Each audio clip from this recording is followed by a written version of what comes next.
তালনাগড়া ব্লকের খালুগ্রাম অঞ্চলের পরাতডাঙ্গা গ্রামের বাসিন্দা সরস্বতী মাঝি মাত্র 28 বছর বয়সী স্বামীকে হারিয়ে জীবনের কঠিন বাস্তবতার মুখোমুখি হন তিনি। স্বামী ছিলেন পরিবারের একমাত্র উপার্জনকারী। দিনমজুরে কাজ করে কোনো রকমে চলত সংসার। স্বামীর অকাল মৃত্যুর পর 5 কন্যা সন্তানকে নিয়ে শুরু হয় নতুন সংগ্রাম। সন্তানদের বয়স 5 থেকে 12 বছরের মধ্যেই সংসারের দায়িত্ব কাঁধে তুলে নিয়ে সরস্বতী মাঝি বর্তমানে লোকের বাড়িতে গৃহকর্মীর কাজ করে কোনো রকমের সংসার চালাচ্ছেন। দারিদ্র্যের সঙ্গে প্রতিনিয়ত লড়াই করেও মেয়েদের লেখাপড়া বন্ধ হতে দেননি। তাদের শিক্ষিত করে সমাজে প্রতিষ্ঠিত করাই এখন তাদের জীবনের একমাত্র লক্ষ্য। এই কঠিন সময়ে পরিবারের পাশে এসে দাঁড়িয়েছেন বিশিষ্ট সমাজসেবী শেখ বাপি। দীর্ঘদিন ধরে তিনি বই, খাতা, পোশাক, খাদ্য সামগ্রী সহ নানাভাবে সহযোগিতা করে চলেছেন এই পরিবারকে। বর্ষার সময় যাতে 5 কন্যার পড়াশোনায় কোনো বাধা না আসে সেই উদ্দেশ্যে প্রত্যেকের হাতে একটি করে নতুন ছাতা তুলে দেন শেখ বাপি। তার এই মানবিক উদ্যোগে খুশি সরস্বতী মাঝি ও তার কন্যারা। এলাকাবাসীর মতেই সমাজের সামর্থ্যবান মানুষ এভাবে এগিয়ে এলে অসহায় পরিবারের মুখে হাসি ফোটানো সম্ভব। বাঁকুড়া হারমাসরা থেকে অঙ্কিত বারিকের রিপোর্ট, পিস নিউজ বাংলা। নমস্কার। সবার উপরে মানুষ সত্য, তাহার উপরে নয়, এ মহামন্ত্রে বিশ্বাস রাখি আমি। অসহায় দুস্থ মানুষদের পাশে দাঁড়ানো আমাদের নৈতিক কর্তব্য।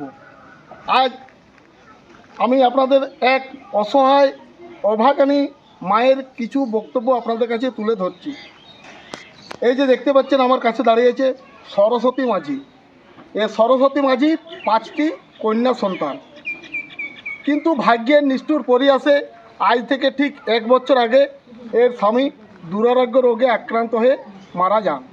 মারা যাওয়ার পরে এই পরিবারটি একদম অসহায় এবং নিঃস্ব হয়ে পড়ে। এই যে এই ছোট ছোট মেয়েগুলি স্কুলে এখন পড়ে।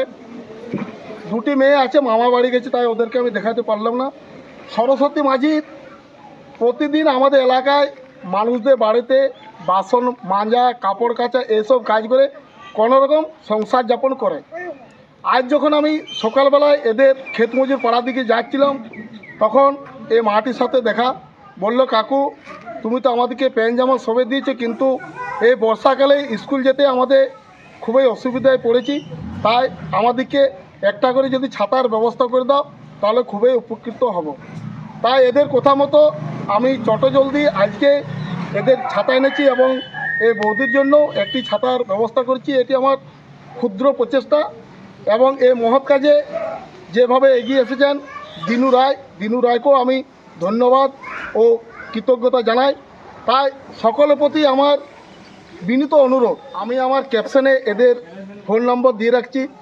আপনারাও সাধ্যমতো সহযোগিতা করবেন এবং প্রয়োজনে এদেরকে ফোন করে এই বাচ্চাগুলি যেমন কিছুতেই লেখাপড়া না বিঘ্ন ঘটে, যেন এরা লেখাপড়া চালিয়ে যেতে পারে। এর মায়ের খুব ইচ্ছে যে ছেলেগুলোই লেখাপড়া শিখে মানুষের মতন মানুষ হোক।